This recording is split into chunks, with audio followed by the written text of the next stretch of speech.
রাজধানীর শাহজাহানপুরে এই গণসংযোগের আয়োজন করে স্থানীয় বিএনপি।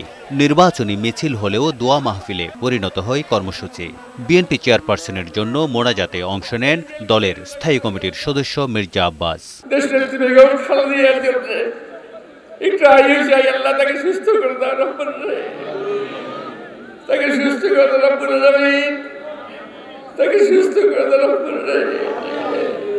এ সময় তিনি বলেন, যারা ধর্মের নামে ভোট চাচ্ছে তাদের কথাই বিভ্রান্ত হওয়া যাবে না। ভোটের জন্য একটি দল নীতি বিসর্জন দেয় বলেও মন্তব্য করেন তিনি। ধর্মকে বিক্রি করে, ধর্মকে বিকৃত করে একটি ভোটের জন্য, ক্ষমতায় যাওয়ার জন্য এই দেশের নিরীহ ধর্মপ্রাণ মানুষকে কিভাবে বিভ্রান্ত করছে।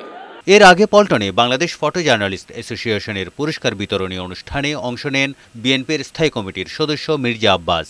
এ সময় তিনি বলেন, কারাগারে নির্যাতন করা হয়েছে বেগম খালেদা জিয়াকে। এটা তার স্বাভাবিক অসুস্থতা নয়। জেল কর্তৃপক্ষ অনেক সময় ব্যক্তি বিশেষে তারা স্লো পয়জনিং করে। আমি খুবই নিশ্চিত দেশনেত্রী বেগম খালেদা জিয়াকে জেলে বন্দী থাকা অবস্থায় স্লো পয়জনিং করা হয়েছিল। অনুষ্ঠানে বিএফইউজের মহাসচিব কাদের গনি চৌধুরী, অধ্যাপক ABM Naguib Hossain, Bangladesh photo journalist অ্যাসোসিয়েশনের সভাপতি একে মহসিন ও সাধারণ সম্পাদক বাবুল তালুকদার উপস্থিত ছিলেন। তারেক শিকদার, বৈশাখী সংবাদ, ঢাকা।